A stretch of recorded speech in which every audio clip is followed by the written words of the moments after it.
Bonjour à tous et bienvenue à la maison pour ce petit chantier du jour de la période qui va être de fabriquer un rebord en bois sur ce bâtiment que je viens de piquer et de passer en pierre apparente. Donc en fait l'objectif ici c'est d'avoir tout le long au-dessus de la porte là un rebord en bois qui permette de fixer des fleurs l'été ou des décos de Noël à Noël ou d'autres choses, puis d'avoir un look un petit peu colombage comme à la montagne. Et puis bien sûr de protéger cette porte contre la pluie, puisqu'actuellement j'ai un vrai souci, c'est que l'eau passe entre le mur et la porte, ça coule à l'intérieur et ça fait en plus rouiller une partie de la mécanique qui se trouve à l'intérieur de la porte, donc bon, c'est pas très durable.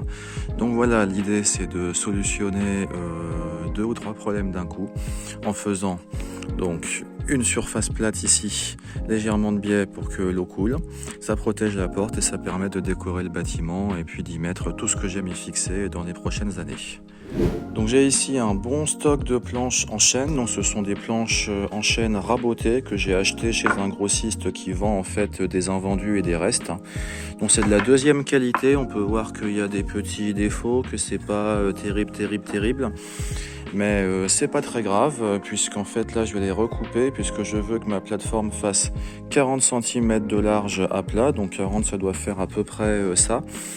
Et donc là ce que je vais commencer par faire c'est fabriquer les structures qui vont être collées au mur. Donc là je vais recouper en 40 ma planche, donc imaginons je vais peut-être pouvoir tirer 40 ici et 40 là. Je vais les superposer en les écrasant avec des serre-joints comme j'ai fait ici. Donc là on peut voir que j'ai 2 planches de 40 de largeur identique qui sont donc collées, donc j'ai mis de la colle vinylique comme vous allez le voir après. Autre avantage, on peut voir que la colle ressort par tous les petits trous ici là, et c'est parfait parce que donc du coup ça renforce le bois contre tous ces petits trous, etc. Et puis c'est parfait parce que donc du coup ça renforce le bois, ça va se mettre dans tous les petits trous, ils laisseront plus passer l'eau. Et puis quand tout ça sera sec, je viendrai y mettre donc une autre planche ici de 40 de long avec une équerre comme ça qui permettra en fait après de faire 2 trous ici et de les fixer dans le mur avec des chevilles chimiques et puis ensuite de mettre ma structure en travers au-dessus. Mais vous allez voir tout ça après. Donc la première étape c'est de prendre cette planche là parce qu'elle m'a l'air pas trop mal et d'aller jusqu'à la scie. Donc là c'est la scie sous table qui est réglée, on peut le voir ici à 40 cm. Donc casque anti-bruit obligatoire.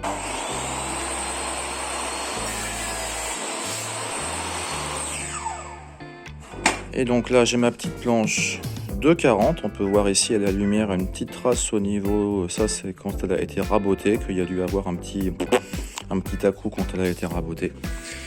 C'est pas très grave. Et donc là, là j'ai un nœud qui est vraiment pas beau, donc j'essaye de la retourner. Et parfois j'arrive à purger, oui là ça va être parfait. Donc là ça m'a permis de purger ce truc là, donc ça va en dessous. Et soit je trouverai un petit nichoir, un petit truc à faire en utilisant le petit bout, soit ça finira dans le feu. Et donc on se retrouve avec mes 2 petites planches, donc j'ai bien vérifié, comme elles sont coupées dans la même planche, de toute manière il n'y a pas trop de risque. Elles sont de largeur identique et de longueur identique, qu'on n'ait pas des mauvaises surprises. Bon sinon je pourrais toujours remettre un petit coup de scie à la fin. Là j'ai un petit de moins d'1 millimètre là, enfin c'est pas très grave. Là oui c'est bon, c'est très convenable. Donc là je vais mettre de la colle. Donc c'est de la colle à bois vinylique, donc c'est une colle qui est vraiment extra forte, qui est en général même plus forte que le bois. Alors normalement il faut l'étaler un petit peu au pinceau, mais moi j'ai un peu la flemme, donc en fait quand je mets celle du dessus, je fais un petit bateau sur l'eau là, un petit mouvement histoire qu'elle s'étale. Et donc là j'ai mes 2 planches qui sont déjà un petit peu collées, donc maintenant il va falloir que je les écrase entre elles.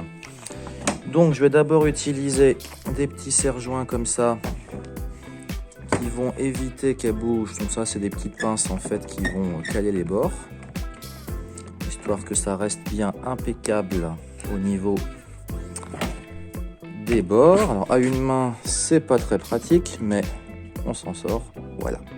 Je vais prendre dans ma collection de serre-joints des tout petits.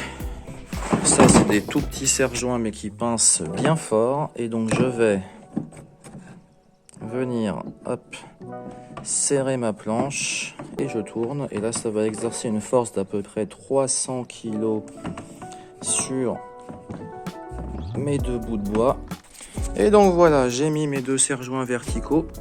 Maintenant, j'ai plus qu'à libérer les côtés.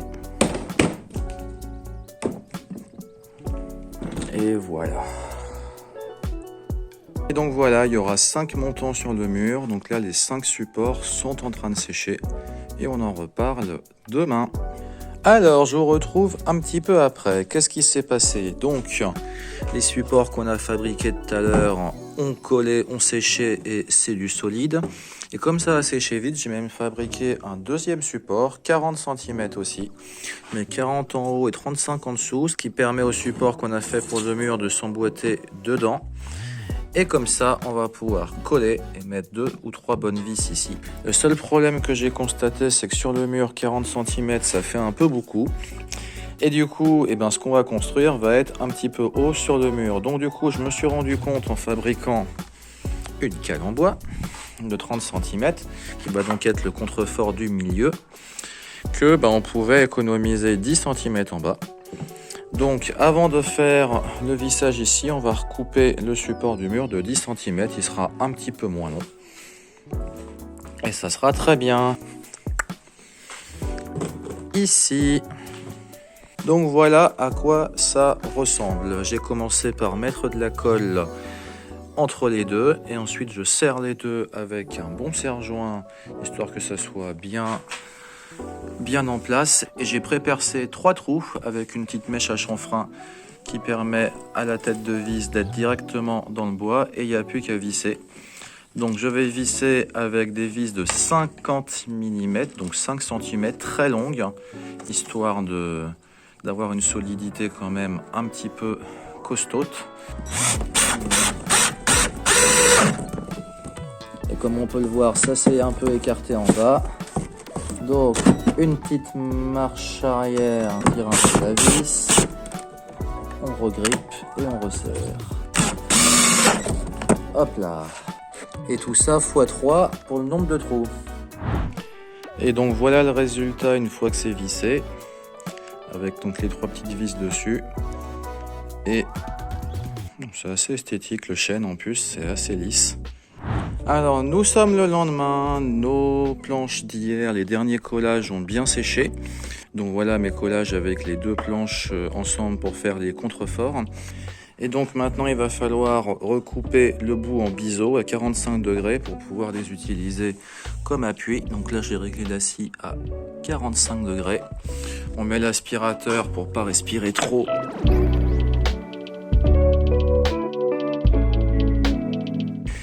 Et voilà, on va pouvoir construire notre contrefort. Donc voilà l'équerre qu'on a fabriqué hier et ça va s'ajuster comme ceci. Voilà comment ça se présente. Donc notre équerre d'hier avec notre contrefort d'aujourd'hui qui est bien placé au poil de cheveux pour que ça soit nickel chrome. Ensuite, je viens de faire des pré-trous, donc des pré-trous qui transpercent, où je vais mettre 2 vis de 40 de long qui vont aller s'enfoncer dans le bois en dessous. Et là, ça sera solide. Alors, je vous filme pas le vissage parce qu'à une seule main, c'est un peu compliqué, mais donc voilà un petit peu à quoi ça ressemble. Les serre-joints ont l'avantage d'avoir une petite fente au milieu qui permet de les adapter aux angles pointus comme ça, qui fait que ça tient super bien et c'est vraiment très confortable pour pouvoir visser dans de bonnes conditions. Et donc voilà le travail une fois terminé. Une jolie équerre tout en chêne, solide de chez solide. Là je peux vous dire, on va pouvoir danser sur la structure que je fabrique. Ça bougera pas d'un poil. Alors ça y est, mes 5 équerres sont prêtes, on peut voir, il en reste 4, tout en beau bois brut de chêne. La 5e est déjà installée. Alors je me suis amusé à l'installer hors caméra, déjà pour vérifier que tout fonctionne, et puis surtout elle va me servir de repère, parce que la prochaine que je vais essayer d'installer sera ici. Et en fait, pour savoir si la hauteur est bien la même, j'ai utilisé une planche et un niveau à bulle, et je vais faire un marquage pour que les deux soient pile poil au même niveau, que ma planche soit horizontale.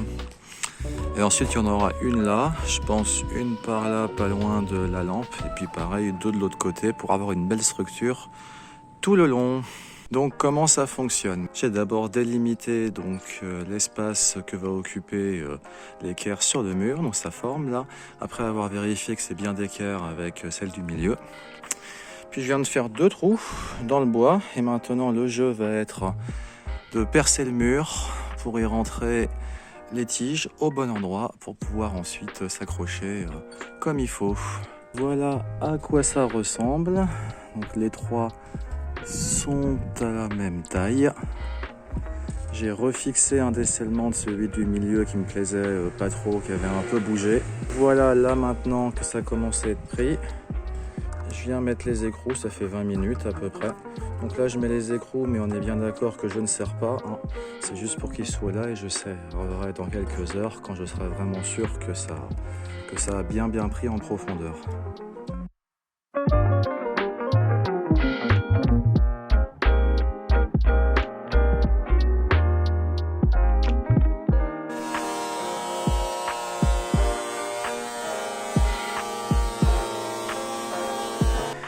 Alors là je viens de faire une grosse séance de rabotage, donc ça c'est mon rabot.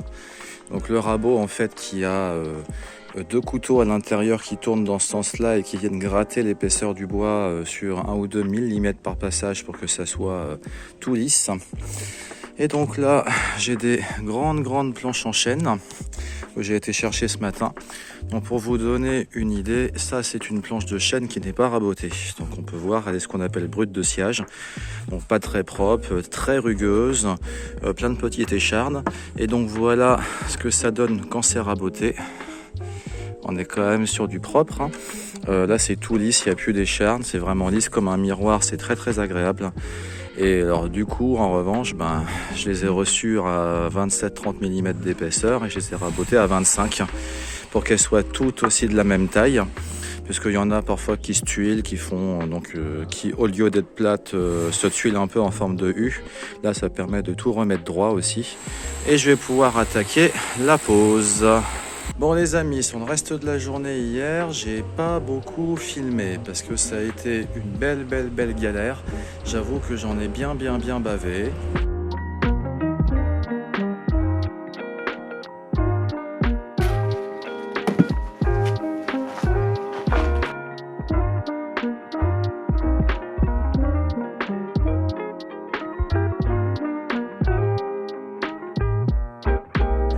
Et on se retrouve aujourd'hui pour le lasurage de cette petite structure.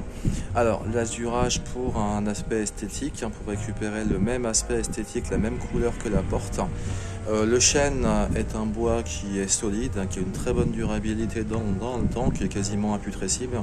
Donc ça va pas le renforcer plus que ça. En revanche, ça va lui donner cette patine, cet aspect un petit peu brillant, la même couleur que la porte, et puis ça va contraster aussi un peu plus avec le mur. Alors allons-y.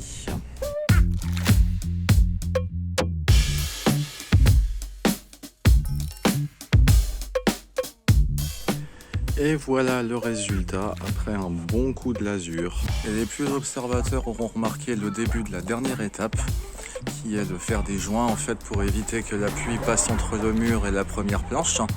Mais j'ai manqué de joints, donc du coup je terminerai dès que j'en trouverai. Le résultat est quand même agréable quand on sait qu'il y a juste 15 jours c'était un mur avec un vieil enduit ciment comme le bâtiment ici. Il faudra qu'il vienne. Son tour viendra, celui-là aussi. Et pour ceux qui voudraient la référence, la lasure que j'ai utilisée, c'est de la lasure de chez Saint-Hilor, c'est de la lasure Tex satinée, une lasure xylophone, qui a tendance en plus à traiter le bois, même si c'est du chêne. Et je l'ai choisi parce que c'est la même couleur que la porte en dessous, donc c'était le plus évident. Alors j'espère que ce petit projet vous aura plu. L'inspiration c'était un peu les colombages normands, basques et savoyards. Donc évidemment c'est que la première étape. Les prochaines étapes à l'automne, ça sera de faire un deuxième étage un petit peu plus haut. Je pense qu'il sera entre les deux ardoises que vous voyez là-haut là. Je pas trop comment m'orienter par rapport à vous, mais enfin bon, vous voyez bien les deux ardoises. Donc 1,50 m plus haut que le premier balcon. Et ensuite je ferai sans doute aussi des montants comme ça verticaux et puis des grandes jardinières en bois des deux côtés de la porte pour avoir une façade qui ressorte un petit peu plus contrastée avec du bois et de la pierre. Et puis bien sûr tout ça va falloir le décorer puisque j'ai maintenant une plateforme de 42 profond par un bon 4 mètres de large, peut-être 5 même. Donc des vieux objets, peut-être quelques statues, et puis à Noël des décos bien sûr, et puis d'été des fleurs. Voilà, tout ça, ça va être l'occasion de bien s'amuser l'année prochaine. J'espère que le projet vous aura plu, et je vous dis à bientôt pour voir la suite.